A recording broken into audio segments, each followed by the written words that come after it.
Buenas tardes, sean bienvenidas y bienvenidos a esta tercera sesión del Seminario Interdisciplinario de Estudios de Género del PIEM. En la sesión de este semestre estamos viendo como tema género y trabajo sexual.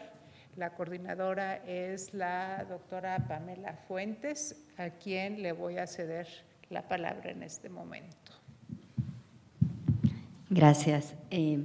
Bueno, quiero agradecer a todos ustedes por estar aquí y espero que disfruten esta tercera sesión. Bueno, quiero agradecer a la doctora Rosalina Estrada y a la doctora Ana María Carrillo por haber aceptado presentar y comentar respectivamente, y también a Andrea Ortiz Rangel por moderar la mesa. Andrea estudió la licenciatura en Historia en la Facultad de Filosofía y Letras de la UNAM. Actualmente está terminando la maestría en Estudios de Género en el Programa Interdisciplinario de Estudios de la Mujer, aquí en el Colegio de México. Su tesis titulada Feminismo y Eugenesia en México, articulaciones posrevolucionarias en Yucatán, Veracruz y Tabasco, propone pensar las políticas eugénicas de los gobiernos de Salvador Alvarado, Felipe Carrillo Puerto, Adalberto Tejada y Tomás Garrido Canaval en su relación con el feminismo de ese momento, focalizando los discursos en torno al género, particularmente aquellos sobre la identidad de las mujeres. Muchas gracias, Andrea, y pues a moderar. Gracias. Buenas tardes, bienvenidas y bienvenidos al Seminario Permanente de Investigación 2016 del PIEM, que se instaura en el marco del Cuerpo Académico Familia, Género y Sexualidad, que en esta edición es coordinado por la doctora Pamela Fuentes y lleva el título de Comercio Sexual en México, debates desde la historia. La sesión de hoy corresponde a la presentación del trabajo de la doctora Rosalina Estrada Urroz, titulado Buenos Aires y Veracruz, puestos de tráfico de mujeres francesas en la primera década del siglo XX. Bueno, les recuerdo un poco la dinámica del seminario. Primero, la doctora Rosalina Estrada, en un tiempo máximo de 25 minutos, va a presentar su trabajo. Posteriormente, la doctora Ana María Carrillo realizará los comentarios al trabajo de la doctora Estrada, y también en un tiempo de 25 minutos, y a continuación abriremos el espacio a las preguntas del público. La doctora Rosalina Estrada Urroz es doctora en Historia Social por la Universidad de París 8, Saint-Denis, Francia, investigadora del Instituto de Ciencias Sociales y Humanidades Alfonso Vélez Pliego de la Benemérita Universidad Autónoma de Puebla, es miembro del SNI. Dirige en el programa de estudios de posgrado diversos seminarios de Historia de las Sensibilidades e Historia Cultural. Es miembro fundador del Proyecto México-Francia. Ha publicado diversos artículos y capítulos del libro dentro de su proyecto Cultura y Vida Privada en Puebla en los siglos XIX y XX. Es editora, junto con la doctora Laura Cházaro, del libro En el umbral de los cuerpos, aparecido en 2005.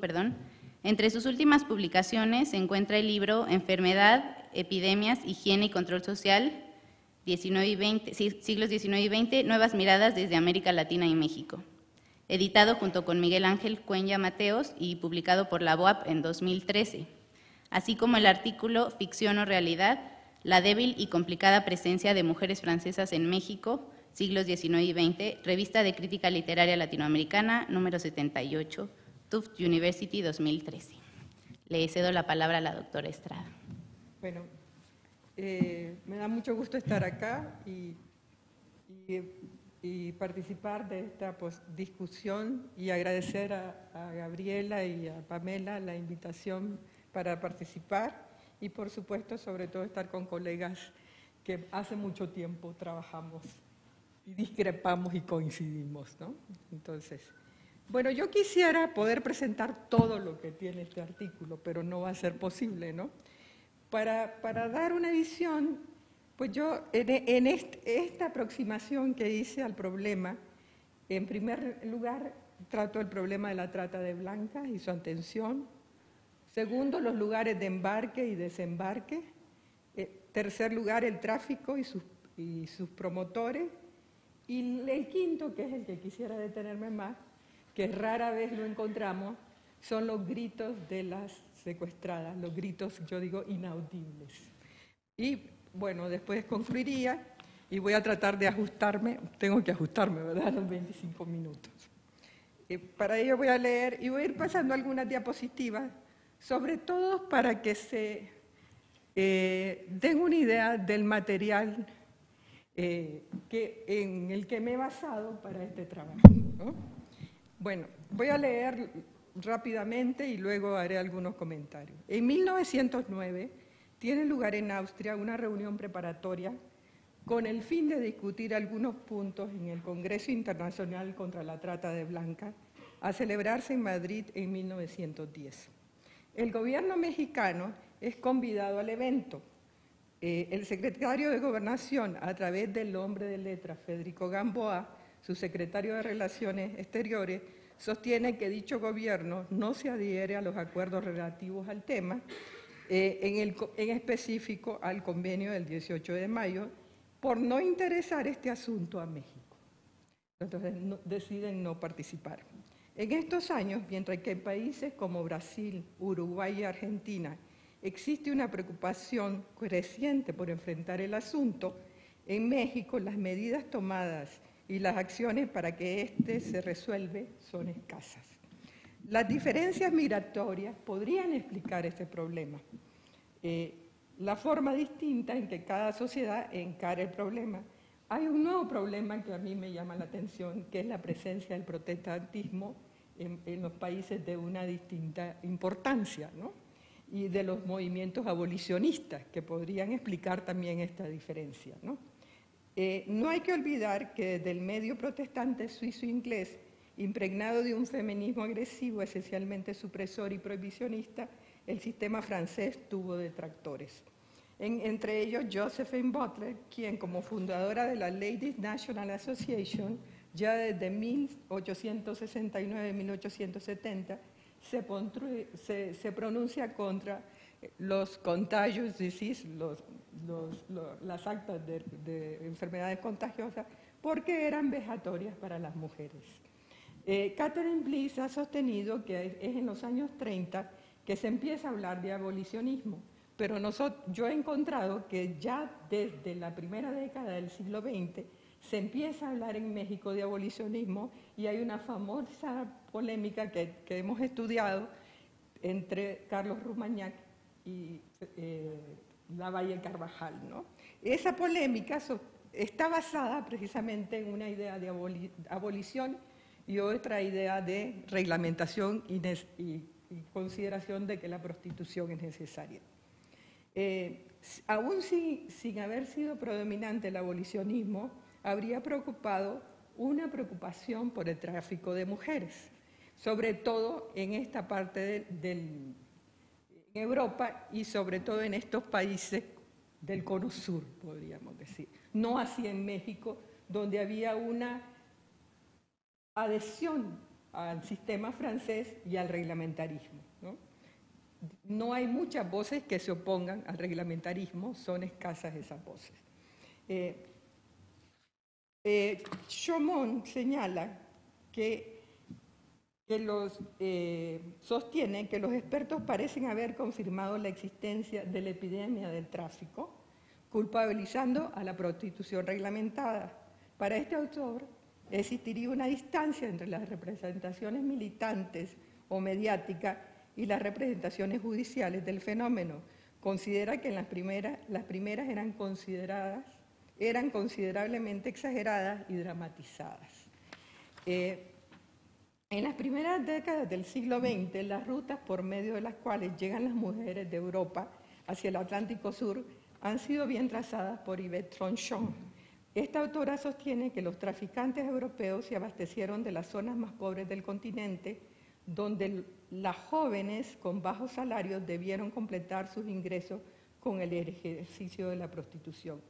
En el caso del tráfico de mujeres francesas, en los mismos años, Alain Corban afirma que la caída del sistema galo y de las casas de tolerancia en todo el occidente europeo ocasionada por una mutación de las sensibilidades con respecto a la sexualidad masculina y por una actitud menos tolerante de la opinión pública, trajo como consecuencia que un conjunto de traficantes, con el fin de abastecer numerosos burdeles del mundo, procuraran entrar en el mercado de sustitución.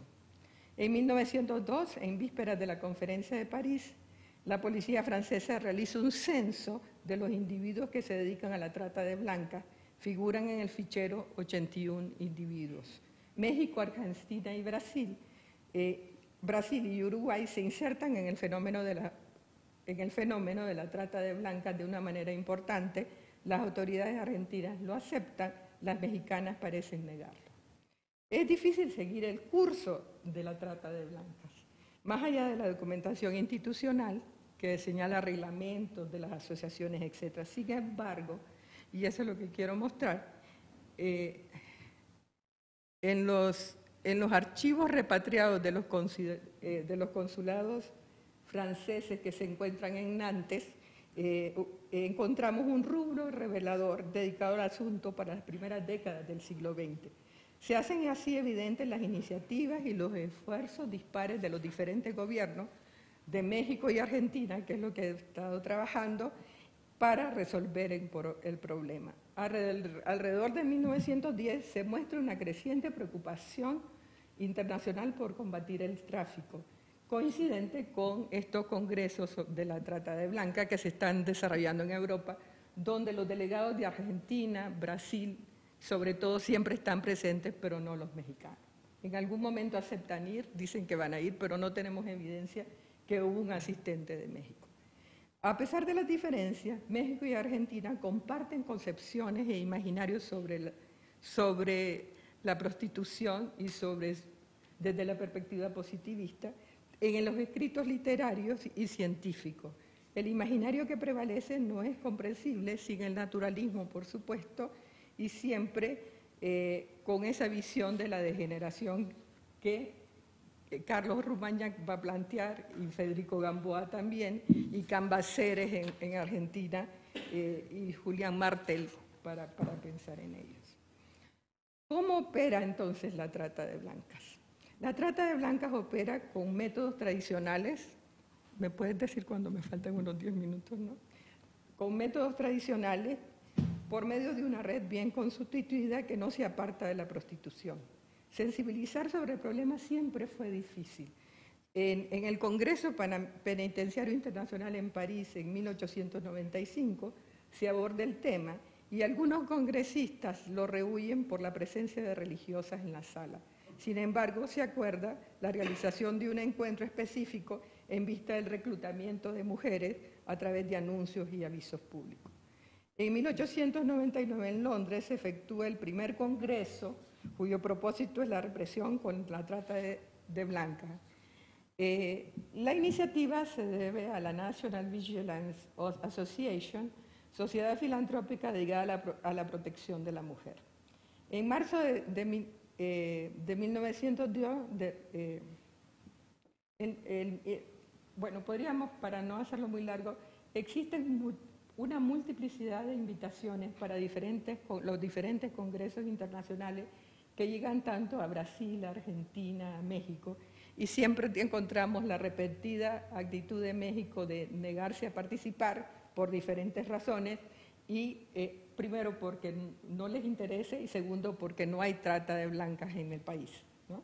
Entonces, y podríamos pensar también que existe otro tipo de trata que no es considerada como tal, que es la trata local que se ejerce cotidianamente en diferentes partes y que empieza a aparecer en la prensa mexicana ya alrededor a partir de la década del 10, antes no aparece de una manera muy evidente. Los acuerdos de las diferentes conferencias que se van realizando tienen el objetivo de proteger a la mujer traficada, ¿no? Del 22 al 25 de octubre de 1906 se desarrolla el tercer Congreso Internacional para la Represión de la Trata de Blancas bajo el auspicio del presidente de la República Francesa. El gobierno mexicano agradece al señor ministro su invitación, pero no asiste, ¿no? En 1909, el gobierno argentino no se adhiere todavía al convenio sobre la represión de la trata de blancas, firmado en París en 1904. Sin embargo, las cartas del Ministerio de Relaciones Exteriores nos dan cuenta de la actividad constante que ejerce el gobierno argentino y las asociaciones, sobre todo, las diferentes asociaciones, para propiciar la existencia de una asociación argentina contra la trata de blancas para que ella pueda combatir el fenómeno. Los lugares de embarque y desembarque. El derecho a internarse en México y Argentina son dos problemas. No he pasado la diapositiva. Esas son las de las asociaciones. Este es el expediente de la trata de blancas en relaciones exteriores, ¿no?, donde encontramos la firma de Gamboa. Y esto lo traigo como una muestra, que es un informe que encontré en el archivo de un prostíbulo en Río de Janeiro, que es maravilloso, de Susana, en Río. No, pero eso es... no, aquí no, en Nantes, ¿sí? Y es el llamado a ver, ¿ese es la número qué? 9. Todavía no me toca, ¿no? Entonces, bueno, decía, no me perdí.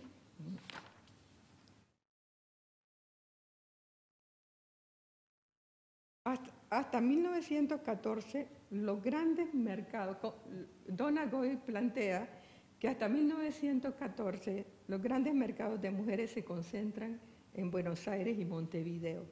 El padrón argentino incluye 6.413 prostitutas inscritas entre enero de 1889 y el 31 de diciembre de 1901. Menos del 25% son argentinas. El resto proviene de diferentes países de Europa. De un total de 4.438 mujeres europeas, 606, el 9% son francesas. Compiten con italianas, austrohúngaras, rusas y en menor medida con alemanas, españolas, suizas y belgas. Las francesas, según el sentido común seguramente, parecen estar mejor cotizadas, o en el imaginario, ¿verdad?, que otras, pero Donegal insiste después que hay otras nacionalidades como las polacas que parecen también tener una buena cotización en el mercado. Si bien en México no tenemos una estadística completa sobre el porcentaje de extranjeras que se encuentran ejerciendo en ese periodo en México, sí podríamos decir que casi todos los padrones de prostitutas que se han contabilizado muestran la presencia de españolas, cubanas, norteamericanas y francesas que están ejerciendo la prostitución, ¿no? Aquí podemos ver los textos de auxilio, ¿no?, que están pidiendo las mujeres, porque el problema es con el tráfico que las mujeres que llegan a trabajar a los diferentes países, las mujeres francesas en este caso, son retenidas en los barcos para que no bajen de los barcos porque se sospecha que vienen a ejercer la prostitución, ¿no?, y que son objeto de la trata de blancas. Entonces, ellas escriben a los cónsules franceses o al embajador para que les ayuden a poder arribar porque van a ejercer otra profesión. Jamás sabremos si es cierto o no es cierto, ¿verdad? Pero aquí pueden ver la carta, incluso pueden observar la escritura que tienen estas mujeres, que es una escritura generalmente fonética, ¿no? No es una escritura bien, que podríamos hablar de una escritura ordinaria, ¿no?, de lo que se llama una escritura ordinaria. Bueno, y esta es una circular, ¿no?, dando cuenta del problema. Como señala Donegal, a finales del siglo XIX, Buenos Aires era conocida internacionalmente como un tenebroso puerto de mujeres desaparecidas y vírgenes europeas secuestradas que se veían obligadas a vender su cuerpo y a bailar el tango. Algunos incidentes fueron suficientes para convencer al público europeo acerca del peligro que amenazaba a sus mujeres en tierras extranjeras, y aunque los casos comprobados de trata de blancas eran contados, suponía la introducción de las migrantes en este mundo forzada por los amantes, novios, etc. Veracruz parece ofrecer un panorama plagado de burdeles y mujeres prostitutas.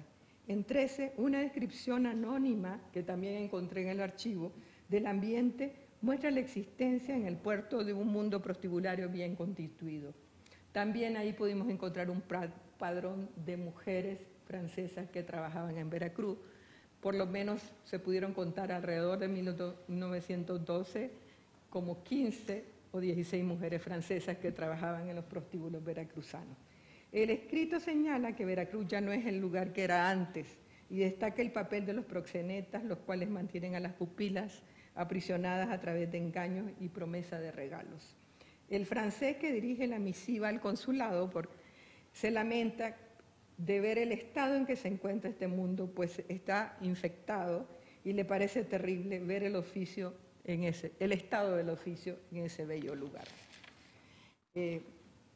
Los promotores, tanto en Argentina como en México, hemos podido encontrar su presencia. Los promotores arriban a puerto, cuando se puede comprobar, con las niñas y las introducen, según ellas mismas lo señalan, engañadas, tanto en México como en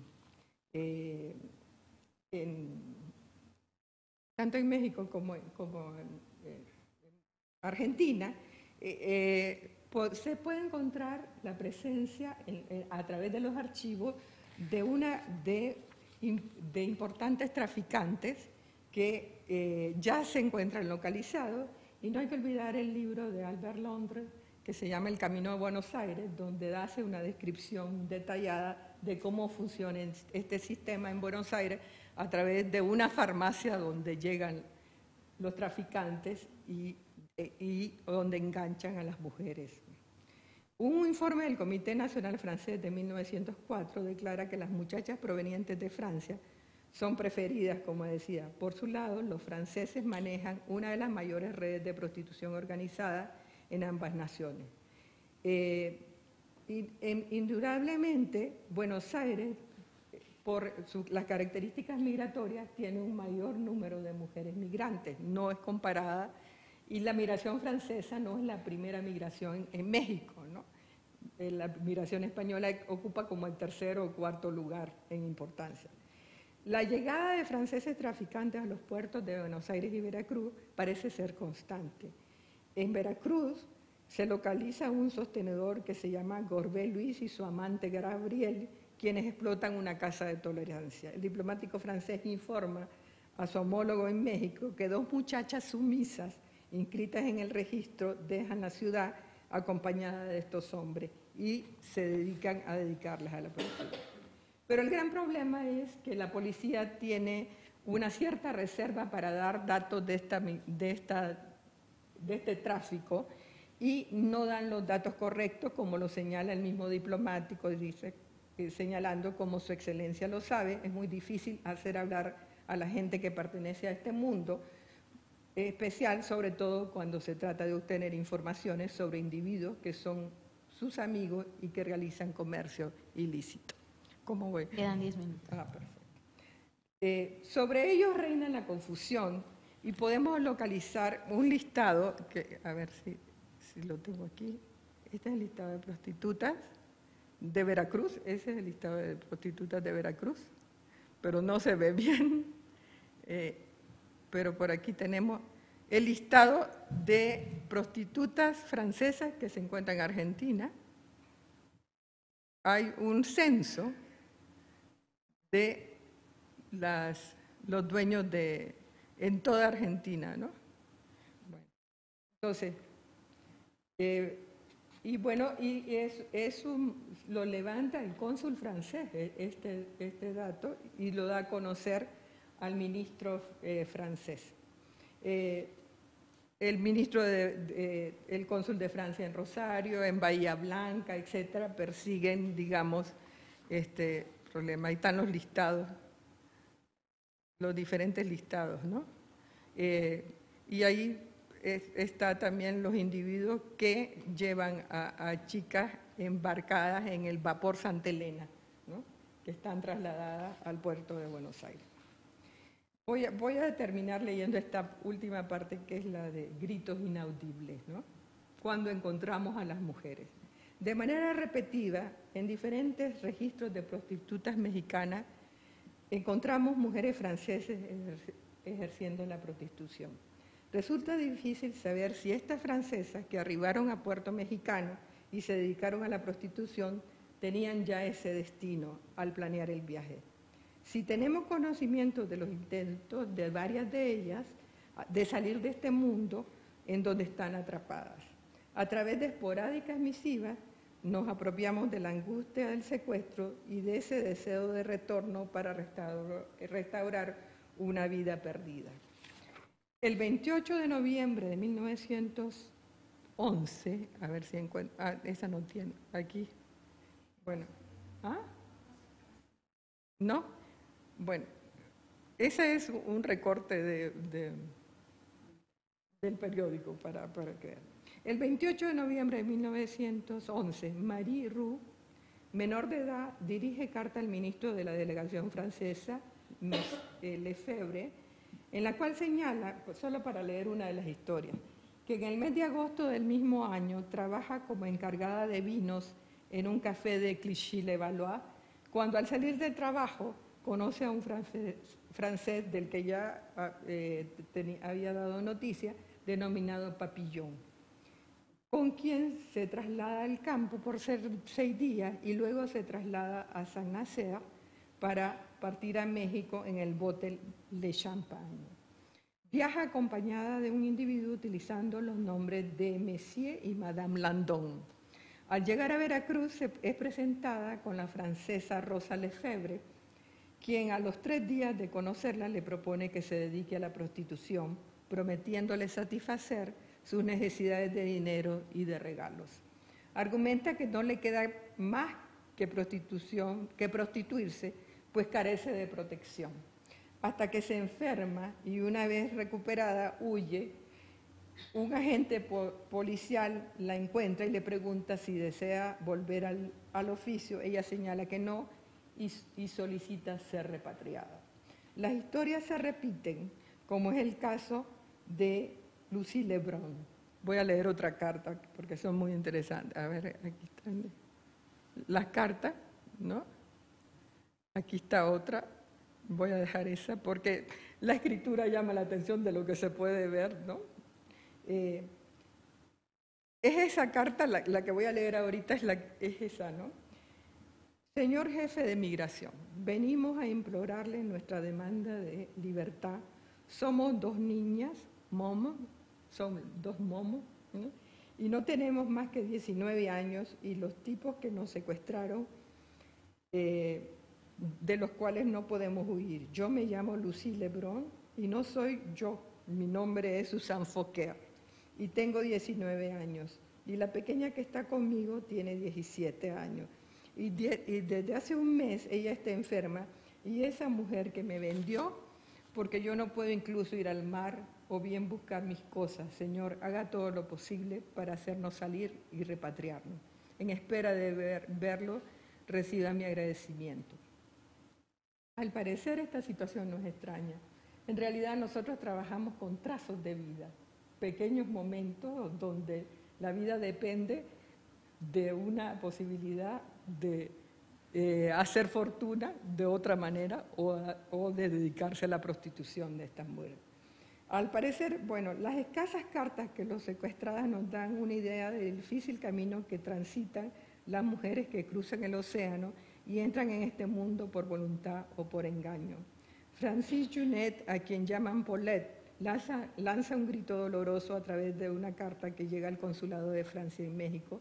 Solicita ser liberada de un hombre que la trasladará a la Ciudad de México. Ella vivía en Veracruz y señala que éste vive de la prostitución y pretende que ella se instale en la casa de una mujer. Y así, bueno, se repiten algunas historias que hemos podido. No podemos afirmar, y aquí creo que está uno de los grandes problemas de la trata de blancas, que el deseo de retorno sea lo más frecuente. Los casos encontrados son solamente una pequeña muestra. Albert Londres, en su libro Al camino a Buenos Aires, reseña la historia de Germaine de Francia, quien parte bruscamente de casa para embarcarse a Buenos Aires. La chica ejerce el oficio bajo el nombre de Mademoiselle Ruby. Sus padres sospechan y le suplican que regrese. Ella responde que es feliz en la situación en la que vive y les ruega que no se ocupen más de ella, pues sus deseos son de permanecer en el puerto y después abrir en Francia una pequeña boutique para que su familia no sufra más. Tenemos vino a ser la América también, ¿no? Germaine. Bueno, les voy a contar una anécdota. Yo encontré la carta de Germaine. Albert Londres no había inventado, estaba en el archivo. Entonces, bueno, hay veces la crónica puede ser fidedigna, ¿no? Para concluir, al estudiar la migración encontramos innumerables cartas de madres, padres y hermanos preocupados por los destinos de sus familiares. A las mujeres, los malos pasos parecen acecharlas. En otro estudio vimos cómo un caballero solicitaba la mano de una señorita de ascendencia francesa, residente en México.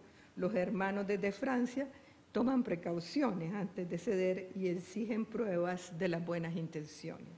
El señor contesta que lo único que le evitaría cumplir con su promesa de matrimonio es la mala reputación de la muchacha en cuestión, ¿no? Quizás ella era una de las tantas que a sabiendas o engañadas entraba en este mundo. La historia de la prostitución femenina está ligada a la migración y también a la angustia que sufren los parientes por aquellas que migran y su paradero no es claro o su porvenir es dudoso. Así se suman las preocupaciones de las madres que poseen hijas artistas que llegan a México de la troupe francesa, como la viuda Dussen en 1864. Su hija parte a Francia con la troupe y reside en México, pero dice la viuda, como es viuda mi hija y consecuencia sola, tengo mucha preocupación por su porvenir. La lucha para combatir la trata de blancas ha sido larga y sinuosa. Las diferentes iniciativas tomadas desde Europa y secundadas por varios países no se constituyeron sino solamente tardíamente en leyes de protección en contra del tráfico de mujeres, las cuales se extendieron más tarde a niños y otras personas. El Diario Oficial de la Federación de México, en su número 21 de junio de 1938, y bajo la presidencia de Lázaro Cárdenas, consignan la suscripción al acuerdo en que se recapitulan las diferentes iniciativas tomadas desde 1898 a las que se había negado a asistir México. Eso lo digo yo, ¿no?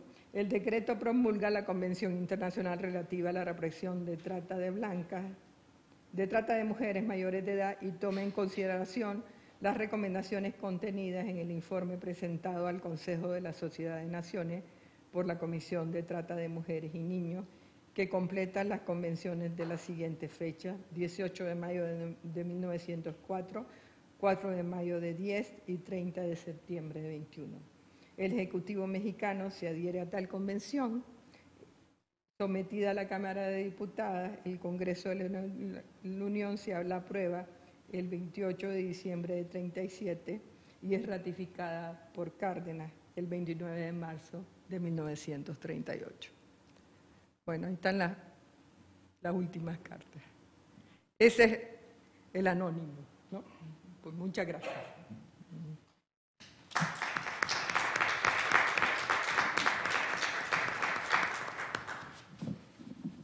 A continuación escucharemos los comentarios de la doctora Ana María Carrillo, quien es licenciada en Sociología, maestra y doctora en Historia y académica de la Facultad de Medicina de la Universidad Nacional Autónoma de México.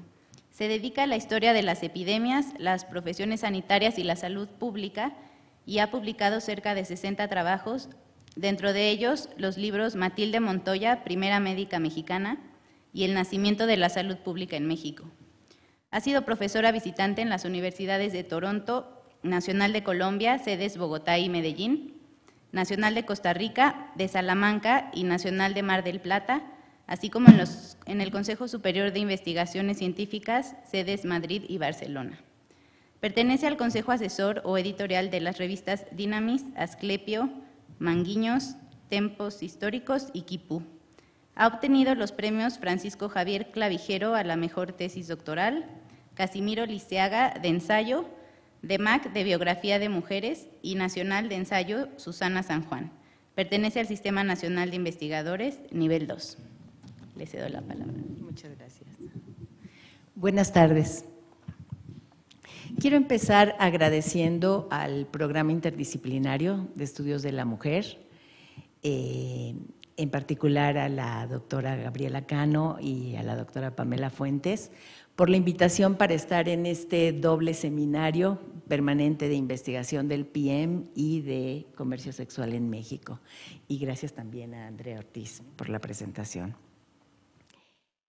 Comentar este trabajo sobre la trata de blancas, en este caso de mujeres francesas en 2 puertos de América, Buenos Aires y Veracruz, me da un gusto especial porque tengo por la autora, la doctora Rosalina Estrada, un afecto personal, pero sobre todo una admiración académica. He seguido sus trabajos sobre la prostitución en Puebla, sobre las controversias de las que hablaba, sobre la reglamentación abolición de la prostitución, sobre diferentes tratamientos contra la sífilis y más recientemente trabajo sobre las huellas en las que se llamaba Mujeres Públicas dejaba la violencia. Pero este tema me parece novedoso, tanto dentro de sus líneas de investigación como dentro de lo que se ha hecho en México para este periodo de las primeras décadas del siglo XX. Y bueno, esta es la primera cualidad que quiero destacar, su originalidad. La segunda es que su trabajo hace, en mi opinión, una aportación a la historia del tráfico de personas. En nuestros días, de acuerdo con datos de la Organización Internacional de las Migraciones, cada año 2 millones de personas sufren trata en países que no son los suyos. De estas, 80% son mujeres y niños y 50% son menores de edad. Esto, desde luego, sin contar la trata que, como se decía, pues sufren las personas en sus propios países. Y aunque el trabajo de Rosalina se aboca, como decía, y ustedes han visto, a las primeras décadas del siglo XX, pues me parece que tiene resonancias con lo que sucede en nuestros días y esto lo considero un mérito adicional. Bueno, ustedes lo leyeron o la escucharon, el trabajo está muy bien escrito y nos atrapa por la manera en que ella nos va metiendo en la trama. Me resultaron muy interesantes las fuentes primarias que utiliza, del Archivo Genaro Estrada, de la Secretaría de Relaciones Exteriores y del Centro de Archivos Diplomáticos de Nantes en Francia, a través de las cuales ella puede hacer 3 cosas. La primera, mostrar la existencia de tráfico internacional de mujeres francesas hacia puertos americanos a principios del siglo XX. La segunda, rescatar algunas de las voces de los familiares de esas mujeres atrapadas en redes o de las mujeres mismas, pocas, porque por la circunstancia de que muchas veces estaban contra su voluntad. Y tercero, reportar la existencia de instituciones que luchaban contra ese problema. Me atrajo la manera en que pone a las fuentes a debatir entre sí y también con las fuentes secundarias. Obviamente trata cita los trabajos de Corbin, que habla de la explotación de mujeres francesas en Veracruz, los de Donagay, que son clásicos para el caso de Buenos Aires, y a otros más recientes. Yo me permitiría sugerir la consulta de una tesis reciente de doctorado del colegio, que no está publicada, La lucha antiveneria en México, de María del Carmen Zavala, que estudia el periodo 1926-1940 y quizá pueda serte útil. Bueno, leemos en el trabajo que México participaba en congresos internacionales de prostitución y de enfermedades venéreas, pero no en estas reuniones internacionales de la trata de blanca, por ejemplo, la realizada en Madrid en 1910, y que tardó mucho en adherirse a los acuerdos relativos al tema. Y hay en este sentido en el trabajo algunas hipótesis. Una es que la falta de participación de México se debía a que en este país la prostitución estaba reglamentada. Pero a mí este argumento no me parece plausible, porque también nos dices en otra parte que en Argentina también estaba reglamentada y en Francia sucedía lo mismo. De hecho, pues los reglamentos latinoamericanos habían sido calcados del francés, como han estudiado varias autoras, dentro de ellas tú misma y Fernanda Núñez aquí presente, ¿no? Y de hecho la Federación Abolicionista, encabezada por Josephine Butler, denunciaba que la trata ilegal de mujeres alimentaba a la prostitución reglamentada, aunque había algunos que no estaban de acuerdo con esta relación, ¿verdad? Cuando era adolescente yo recuerdo haberme preguntado por qué un sinónimo de prostitución, que en esa época todavía se empleaba, hace muchos años, era trata de blancas. ¿Por qué blancas? Ajá. No tuve respuesta entonces, pero al leer tu trabajo pues me volví a preguntar, ¿por qué blancas? ¿No? Entonces, aunque luego pasó a ser usado como sinónimo de prostitución, trata de blancas se refería a la explotación de mujeres europeas blancas, las cuales eran trasladadas de sus países de origen a otros de África, Asia o América, para ser explotadas ahí como prostitutas o como concubinas, y este asunto preocupaba a los gobiernos, sobre todo cuando estas mujeres arguían haber sido objetos de engaño. Entonces, los países originalmente firmantes de la Convención contra la Trata de Blancas eran todos europeos: Reino Unido, Francia, Alemania, Portugal, Bélgica, ¿verdad?, entre otros, que consideraban ilícita la esclavitud para las mujeres de raza blanca. En inglés, trata de blancas es white slave. Ajá. Pero no había una preocupación, me parece, a lo mejor tú me dices que sí, similar por las mujeres latinoamericanas, africanas, asiáticas que llegaban a Europa.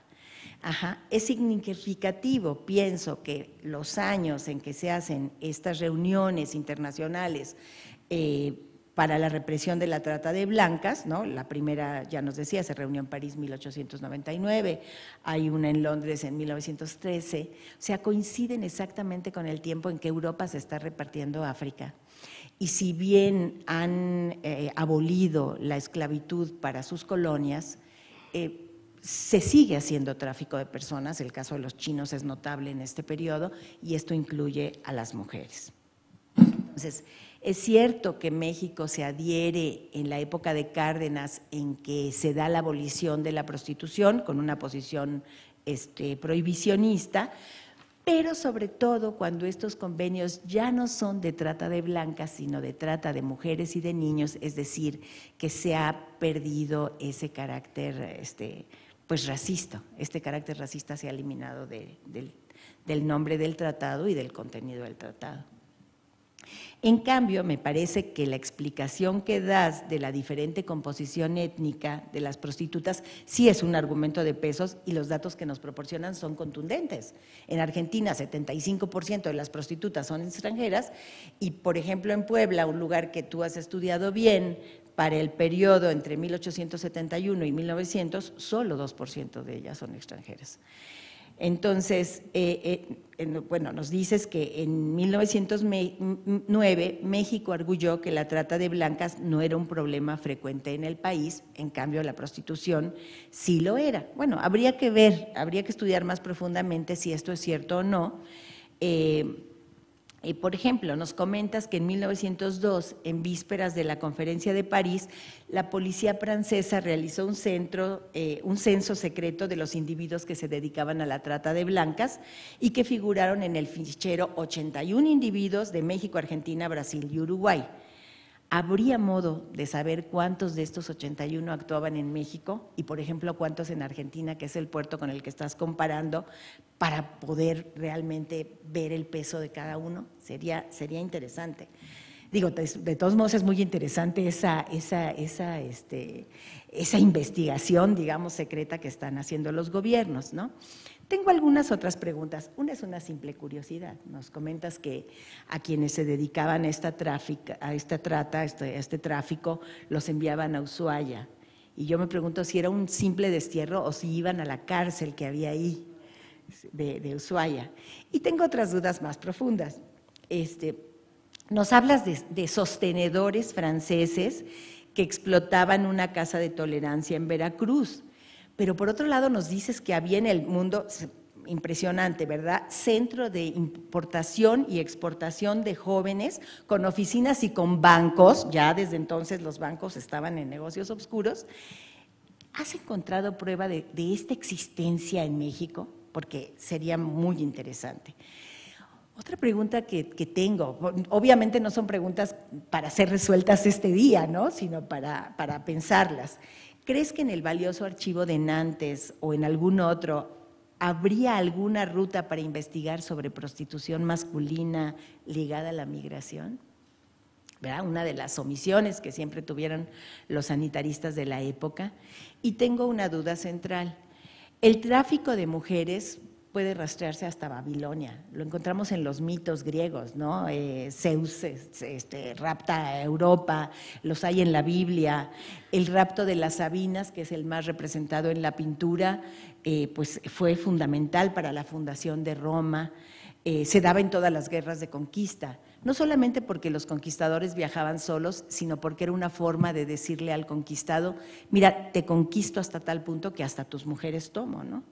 Entonces, la tradición de raptar mujeres y consecuentemente de violarlas y de explotarlas estuvo arraigada en Europa por centurias. Ajá. ¿Por qué esa preocupación tan grande a principios del siglo XX? Porque, como antes comenté, las mujeres europeas eran explotadas en los países que antes habían sido sus colonias, ¿sí? ¿Cómo fue que lo que en otros tiempos había sido una ofensa privada pasó a ser una ofensa pública? Y cómo lo que había sido un problema familiar y personal fue considerado como un problema nacional. Yo creo que hay posibles líneas que podría seguir esta investigación, pero por supuesto no necesariamente tendrían que ser seguidas por ti.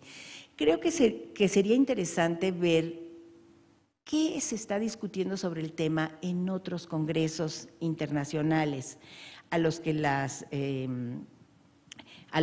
México asistía? Por un lado nos dices que México sí estaba dispuesto a seguir ciertas investigaciones policiales, ¿no?, cuando se lo solicitaban, pero por ejemplo la Ley de Inmigración de 1908 establece que no pueden entrar prostitutas. Y hay una preocupación por las mujeres solas, ¿sí? Entonces, creo que está reflejando de alguna manera estas preocupaciones internacionales, esta preocupación por las mujeres solas y las prostitutas también concretamente se vuelve a dar en la Ley de Inmigración de los años 30. Y entonces esto quizá podría matizar esa afirmación de que a diferencia de Argentina, Brasil, Uruguay, México no se preocupaba por este problema. Creo que otra línea sería investigar más qué pasó durante la Primera Guerra Mundial en Europa y durante la Revolución en México, porque hay un periodo que parecería no estar cubierto entre 13 y 38, cuando ya se da la adhesión a la Convención. Y quizá el tema de la eugenesia permitiría llenarlo, porque tú nos hablas de la teoría del degeneracionismo, cómo estaba relacionada para los teóricos de esta teoría con la prostitución, pero pasaba lo mismo con la eugenesia, que aquí Andrea es especialista, que tiene que ver con la descendencia, pero que se liga con la prostitución. Yo no me acuerdo si en las revistas eugenistas como Revista Mexicana de Puericultura o Eugenesia se trató específicamente el tema de la trata de blancas, pero sí recuerdo haber visto muchísimos artículos sobre prostitución, ¿no?, en estas revistas. Entonces, a lo mejor este tema constante permitiría dar un seguimiento. Y por lo que respecta a las organizaciones civiles preocupadas por el asunto, vale la pena ver lo que se ha investigado sobre las organizaciones de mujeres en México. Pienso, por ejemplo, en la segunda Conferencia Panamericana de Mujeres, en donde uno de los temas que están tratando es la abolición de la trata de blancas, ¿sí? Con gran horror de la prensa mexicana y de la sociedad mexicana, que dicen que van a acabar con el pudor de las mujeres mexicanas, ¿no? Para siempre. Y en los años 30, en la demanda de la abolición de la prostitución, participan, en este caso, organizaciones muy conservadoras, la Unión de Mujeres del Hogar y la Higiene Femenina y la Liga Femenina de Asistencia Social. Entonces, sí hay, aunque yo sí creo que es más tardía, por ejemplo, que en Argentina o que en otros países, esta participación de las mujeres. Bueno, mi conclusión es que tratas un tema significativo para la historia de la sexualidad y de las mujeres, que empleas, como antes dije, fuentes muy originales, principalmente estas tomadas de los archivos repatriados de los consulados franceses. Te planteas problemas importantes y logras que nos hagamos muchas preguntas. Yo por lo menos tengo muchísimas y estoy segura que lo mismo pasa con los otros asistentes. Gracias por permitirme leer este trabajo tan interesante. Gracias.